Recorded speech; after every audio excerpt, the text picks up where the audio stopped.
Hello and welcome back to Level 3 Health and Social Care, Unit 307, Dementia. And we're in week 3, and this is part 6, the second part of the week. And we're looking at the long-term complications of dementia. So in our last thing, we talked about treating and supporting people in early stages, and now we're moving on to the sort of longer term stages.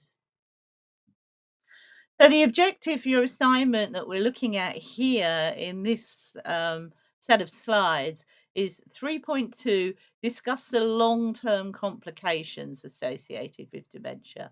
So we're really moving away from the early issues, just after diagnosis issues, and we're looking at sort of like the middle to the later stages of dementia here. Okay, so don't mix them up. And when you're doing the assignment question, don't really talk about the early stages here. You should be talking about the middle and later stages. Okay, just remember that. So we know dementia affects everybody differently. Or however, they were able to sort of look at it in a broadly similar way, and they think of the 3 stages: early, middle, and late. So taking away the early stage, which we've already sort of spoken about, they're sometimes called mild to moderate and severe as well, but we're going to be focusing on the moderate and severe, or the middle and late stages. How important are these stages?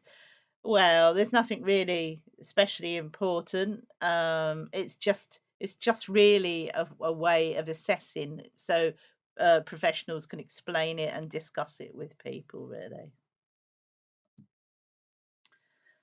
Why is dementia progressive? Well, it's really as the brain gets more and more damaged. So, in the early stages, just a small part of the brain is damaged. So people have fewer symptoms, as just the abilities that depend on those damaged parts are affected, and the rest of the brain isn't affected. So there are other things they can do quite well.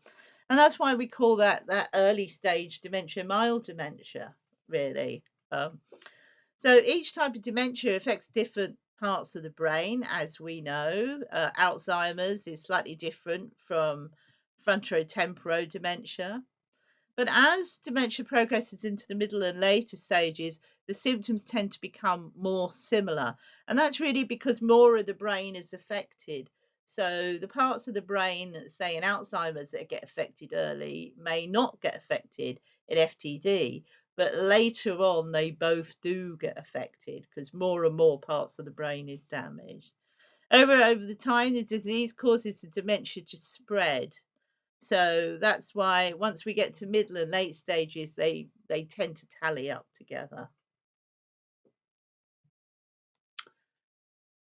The speed can really vary. Some of the diseases tend to progress a bit slower. Alzheimer's tends to progress more slowly than the other types. We know that from pieces of research. That doesn't naturally mean to say that everyone with Alzheimer's is going to go slow. Unfortunately, it's not that easy to predict. You've got other long-term health complications, other conditions. Unfortunately, it seems that the dementia tends to progress a bit quicker when people are generally iller, and maybe not as fit. A person's age, if you're younger, it will go a little bit slower, and if people are over 65, 70, it tends to go a little bit faster. Now, there's really no way to be sure. So, if the dementia starts, you can't really ask the doctor to say how long, because they honestly really don't know. Some people will need support quite soon after their diagnosis. Other people can stay independent for a few years. So it's important to try and maintain a positive outlook, take support where it's needed, and also look after your health in general. Remember that our classic lifestyle issues that we talk about pretty much in every unit. If you can do that, then you can, well, not slow it down, but maybe not speed it up in that sense. So looking at the early stages, just to review some of the things we've already talked about, it's very different. Early symptoms are relatively mild. Sometimes they're not always noticed for a while. People can often stay largely independent, might need a little bit of assistance here and there with different things. Focusing on what people can do, not taking over and doing things for them because you end up de-skilling them too quickly. So finding what sort of help and aid they can to keep doing the things that they do.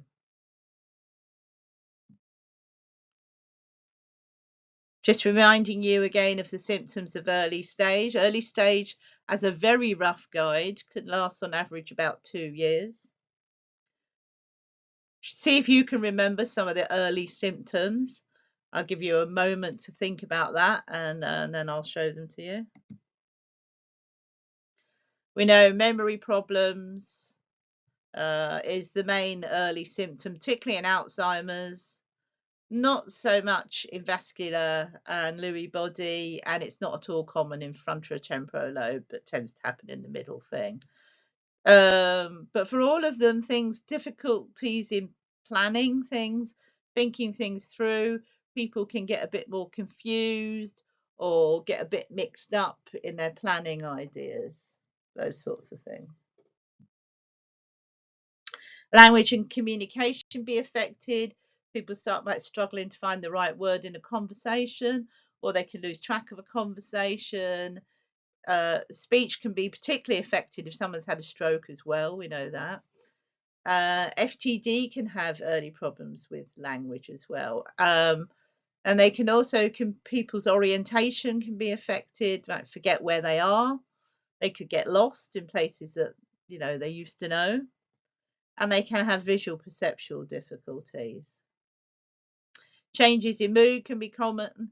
People starting to feel frustrated, panicky, or they can end up being depressed and start to withdraw, lack of self-confidence, don't feel confident in what they're doing anymore. Changes in behaviour are not particularly common in early stages, other than in frontotemporal. A person with a behavioural variant frontotemporal can lose their inhibitions quite early, behave in socially inappropriate way. They do tend to be sort of fairly subtle though, so they might just sort of come over in the way they speak. They might not sort of go running around the town, in a state of undress or something like that. It's more about socially inappropriate, maybe being rude to people. Maybe speaking their mind out loud when we normally sort of conceal it, like she's fat, she's ugly, that sort of thing. And they may lose their sort of feeling and empathy for people. So if someone's upset and sad, then maybe they're not sad for them, or they say things that hurt people's feelings and they don't really care. That's very much a frontotemporal dementia.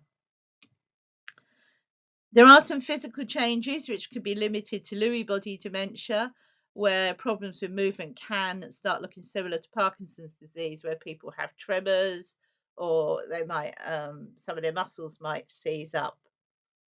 Obviously, if someone's got vascular dementia, there's a chance of they may have had a stroke or maybe about to have one, and that will be an added complication as well. So let's thinking about the middle stage of dementia for everybody. Symptoms can become more noticeable and the people will start to need more support. They may now need frequent reminders to help wash and dress. You may have to put their clothes out for them. Don't forget to encourage their choices. And they may need carers to come in and do more things either around the house or to help them with daily living or both. Some people may even choose to have living carers, or they may have family who do it. So carers might have to come in to give family some help. For many people, it's the middle stages where dementia gets, obviously worse. This is where changes in behaviour can generally start. And this stage of dementia is often considered to be the longest. Again, these things are not set in stone, but on average, it can last about 2 to 4 years, during which time symptoms can develop.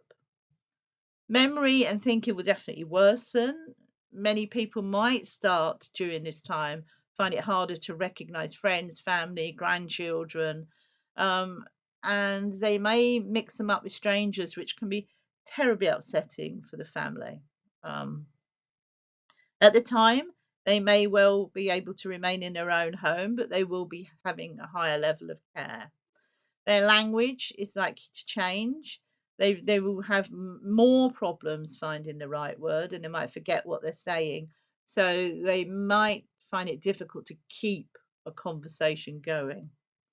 They can certainly become disorientated, and this is when you might see people starting to get up in the middle of the night, thinking it's time to get up and go to work, or they might think they go to work when in fact they've been retired for 15 years. They might not recognize they're at home. They might be looking for their old home from 20 years ago. You will start to see these confusions. Now, some of you who are working on placement in care homes may have already come across this with people. And they get particularly disorientated if they wake up in the middle of the night. It's that a little bit harder for them. And it can be a little bit harder for you to reassure them sort of where they are and what's going on. There are a lot of emotional changes as well, apart from the depression, which we've talked about before, which can come around as a reaction to the dementia. They can become apathetic, sort of, they lose interest in trying to do the rehabilitation work. It's sort of understandable, really, because it's been a few years and things are not getting better, and they won't get better in that sense. At this stage, there's a possibility of delusions and hallucinations as well, which can be very frightening or very distressing, and you need to be aware of that and treat people sort of fairly delicately, because sometimes they think someone's speaking to them and it's you, and someone's in the room and there's nobody in the room, and you have to try and convince them of that, which is quite hard because they really firmly believe it. They can get quite paranoid, feeling that people are going to hurt them, and or going to do something nasty to them, and that can be distressing, even as a carer, even if you've seen it before. If maybe you've had quite a good relationship with this person that you've been caring for, and all of a sudden they say, "Oh, she's going to hurt me, she's going to hurt me," and paid carers find that quite difficult because managers are expected to go and investigate any sort of uh, complaints of hurt and pain.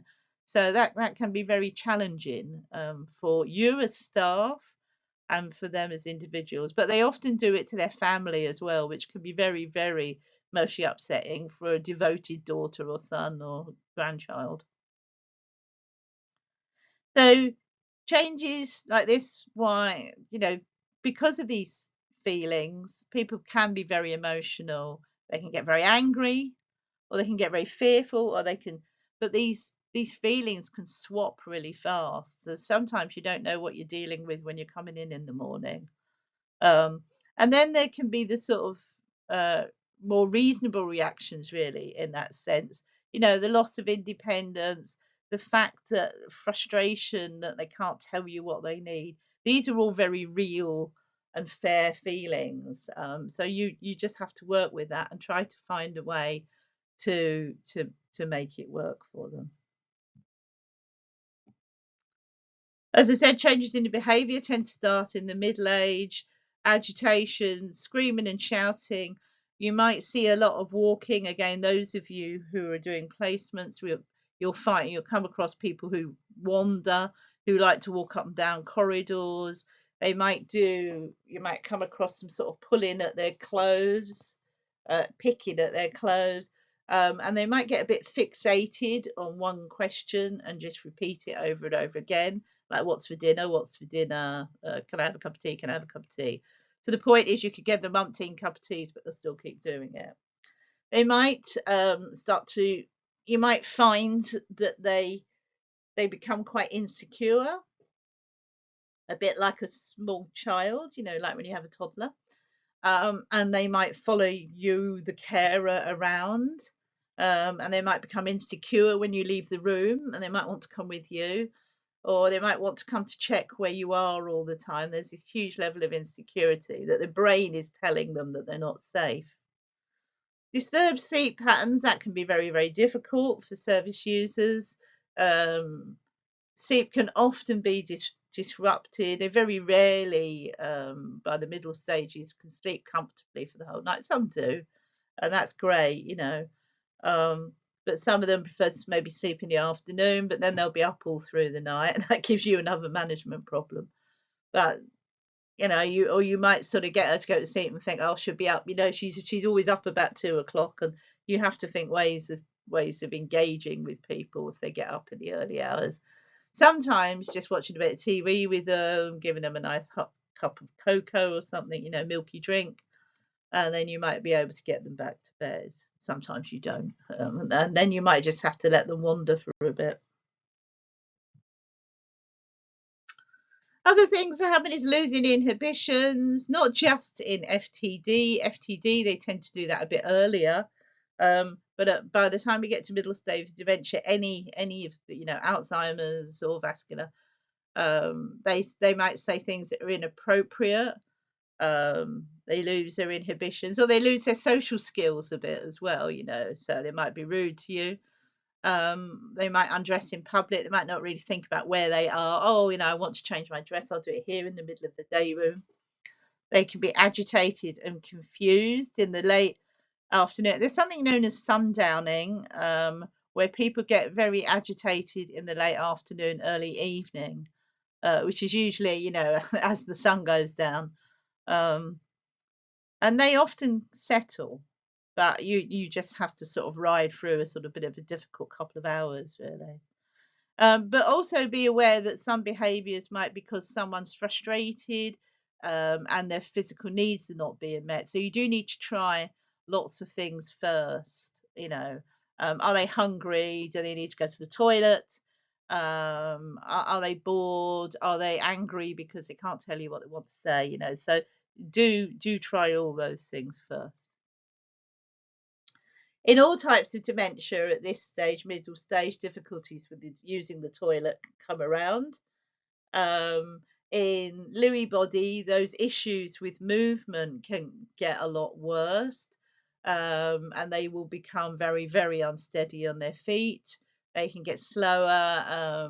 They sometimes can manage with a walker, but there's often risks of falls, so you need to be aware of that. Okay, now let's sort of start thinking about the later stages. By this stage, in the later stage or the severe stage, dementia will be having quite a severe impact on people's lives and on the lives of people around them and the people who are involved with them. They will need full-time care and support with all their daily activities of daily living, personal care, eating, washing, and dressing. It can be provided by carers at home, but very often in the later stages, people may move into a care home. So this is often when you who work in a care home, this is often when you meet people, really. I know there are some people with dementia who have, because they've got a very big and loving family, or maybe they have enough money, they've managed to survive at home with 24-hour care in the house, which can be really helpful, because they still remain in a familiar surrounding. Very often, more often than not, people end up moving into care homes. All the symptoms that we've talked about in the middle stages are there. They're more exacerbated, so it can really cause the person quite a lot of difficulties. All the types of dementia become very similar at this stage. This is the shortest stage, and it lasts about 1 to 2 years, really, unfortunately, before people die. Their altered perceptions are often much more noticeable. They're sort of misunderstanding of what they see and hear. And the physical problems tend to take over as well, especially the mobility and the not able to feed themselves very well. Those sort of physical issues take over. Memory and language at the late stages, people will really struggle with recent events, even if it was just an hour ago. and they often will talk to you as if they're in an earlier stage of their lives. You'll get used to this, but it can be, well, they call it time shifting. It can be quite challenging for you, because they might be actually thinking about themselves when they were 30 and the people who are around them then. So they might say, oh, I'd love to see my sister Joni. And you're aware, you've been told that her sister's been dead for 20 years, and that's really difficult, and that can be incredibly challenging for you to deal with. In these later stages, people will stop recognizing everything that's familiar to them. They may not even recognize themselves when they look in a mirror. And this is when family members get fairly traumatized, because, a good, loving daughter who's looked after them forever, they will say, I don't know who you are. I really don't know who you are. And sometimes they can only remember someone how they were when they were younger. When they do this sort of time shift, they might go back to a time, maybe it was a very happy time for them, in their 20s or 30s or something, and they might remember. So they only remember their friends as they look then. So even if a lifelong friend might come and visit them, they might not recognize them, because that's not how they look in their mind. And they won't recognize their children because they probably didn't have them then. So they're just not in that time frame. So they might not recognize their husband because they hadn't met their husband then, but they might sort of think he's another boyfriend and call him by that name, which can also be very distressing for the family. If someone speaks more than one language, they may lose the later one. And they may resort to their original language. So if someone's bilingual, and say, I worked with someone years ago who'd come from Germany when she was a child. She did speak German, and I mean, she spoke mainly English because she grew up in England with family and all that. But with her dementia, she lost all her English, and she could only speak to people in German, which is the language of her birth and her childhood, and that's really quite common. So you need to sort of try to make sure you get someone in who can speak another language. Remember, this is a time when you're really working with non-verbal communication as well. So trying to look from someone's body language, and you can do some symbol work with them, and that still might work. Using pictures would still probably work, but just be aware of that. Changes in mood will remain in those late stages of dementia, and this depression and apathy are particularly common, where people just lose all interest in everything. It's not really a surprise at this sort of late stage, because they can't remember anything. They can't remember what they know in that sense. So trying to get them involved in quizzes and that, they might come out with the odd answer, but they might just be disinterested. Delusions and hallucinations are very common in this late stage, and they're not always distressing. They can actually be quite nice. They can be seeing somebody who's been dead to them for years, but it's a comfort to them. So they're not always distressing, but they can freak people out who are sort of working with them.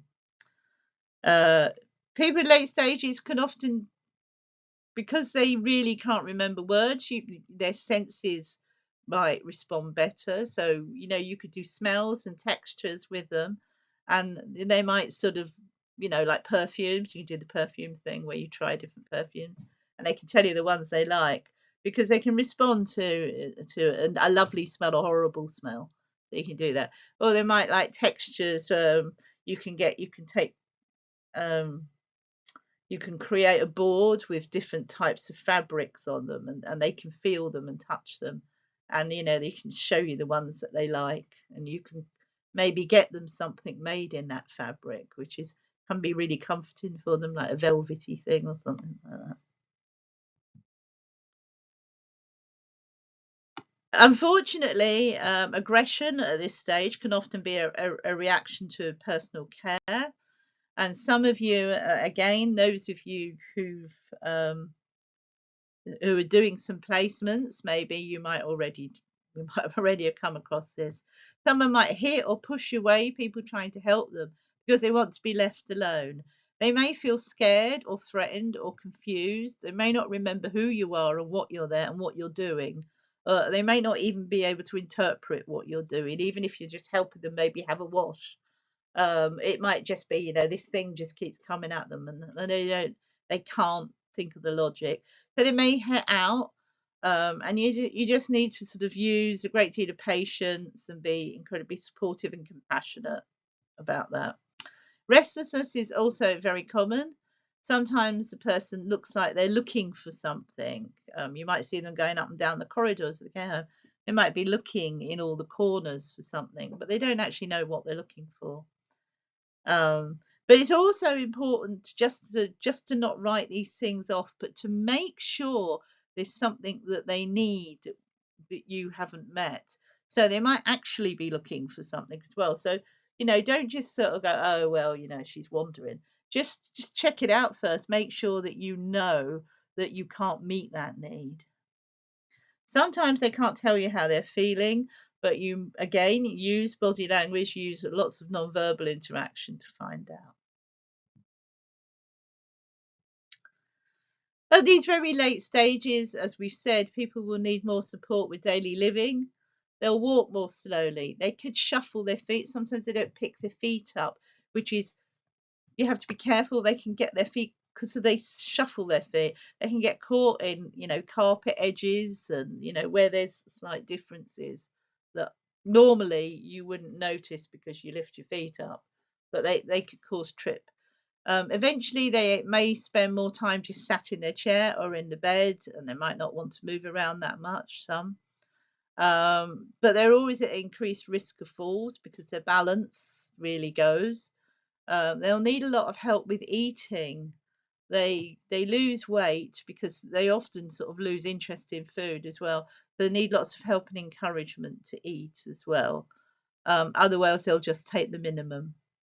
They could have difficulty swallowing. That's when, if you have any feelings about that, you need to get a speech and language therapist in just to make sure, because they can assess it properly. This more than likely will be incontinent, using control of bladder and bowels. Their reduced mobility raises the chance of infections, blood clots, various things like that. So you still want to try to keep mobility, especially people's legs. You can do sort of like chair exercises with people if they don't get out very well, as you don't really have to give up. Or you can just do a little get a physiotherapist to show you some nice little leg stretches and arm stretches you can do with them. It all helps. You don't really know how long a person with dementia will live for, but we do know that if someone's got dementia, their life expectancy is on average lower than people who don't have it. And that's why we do call it a life limiting condition. And, when you're discussing it with a family, sort of just be aware, be sensitive to that, because it can be quite distressing for them. There are ways to live well. We've talked about that, and we know that the more input somebody gets, the most important is, even though these complications arise, we still want them to have the best quality of life we can, which means just because they're in late stages, we don't stop doing things with them. We still keep trying. And even if they just get a couple of happy moments in one day, it's better than none. Dementia reduces life expectancy in sort of two ways. Um, some of the diseases that are linked with Alzheimer's that can either come as a side effect or that can come before, such as diabetes, cardiovascular disease, will lower your life expectancy.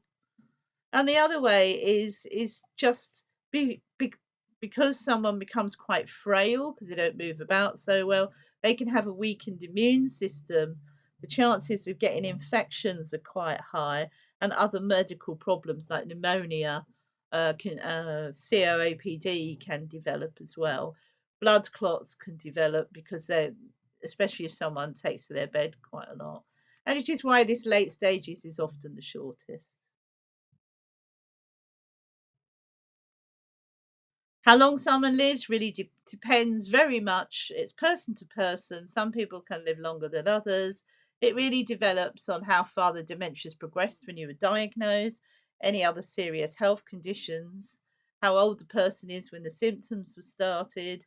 A person in their 90s diagnosed with dementia is likely to die from other health problems before they reach the later stages, obviously, than a person who's diagnosed in their 70s. So, does the type of dementia affect life expectancy? What do you think? You know about the different types of dementia. We have Alzheimer's, we have vascular dementia, we have Lewy body, we have frontotemporal. Take a moment to have a little think, maybe jot down some ideas. Do you think the life expectancy is all the same, or do you think it might be different? And jot down an idea of why if you do think it might be different. Take a moment to do that before you move on and do the next switch. Okay, let's see what I think. Yes. Type of dementia a person has can affect how long they live. The figures for the number of years may live are just averages. Some people live longer than this. But with the right support, people can live well at all stages. So here's the average life expectancy. Someone diagnosed with Alzheimer's disease, about 8 to 10 years, probably. Now, these are averages, so please don't immediately think, well, it's 10 years and they're not dead yet, so she's got it wrong. These are averages. Alzheimer's disease, about 8 to 10 years. If someone's diagnosed in their 80s or 90s, it will be less than that.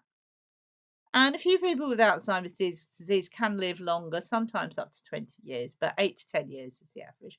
Vascular dementia is about 5 years. This is lower than the average for Alzheimer's, mainly because of the cause of it. Vascular dementia, remember, is really related to stroke and to the hardening of the arteries or the thickening or filling of the arteries. So this person is much more likely to have another stroke or heart attack than just die from the dementia alone, or the two together. Lewy body dementia, around 6 years, slightly less than the average for Alzheimer's disease. And this is because of the physical symptoms of Lewy body being affected earlier. People's risks of falls and infections are higher. So there's on average, the life is a little bit shorter. FTD, frontotemporal, about 6 to 8 years, just a little bit less than Alzheimer's. If they've got FTD mixed with something else, like motor neuron disease, then their dementia progresses more quickly. So all in all, I suppose, if you're going to get one, the one to have is Alzheimer's. And Alzheimer's is the one, as we know, that the majority of people do have anyway. Okay. So that's all I've got for you. I've done a link here for some fact sheets, but actually what I've done is I've picked out some of the best of the Alzheimer's Organisation fact sheets and I've put them into your extra reading for you to have a look and read a little bit more on. I've also pulled out some videos from some other resources that I have that I thought you might find useful. So you'll have some video links in your extra reading area as well. Okay, so that's it for week 3. And I look forward to seeing you again in week 4. Okay, bye.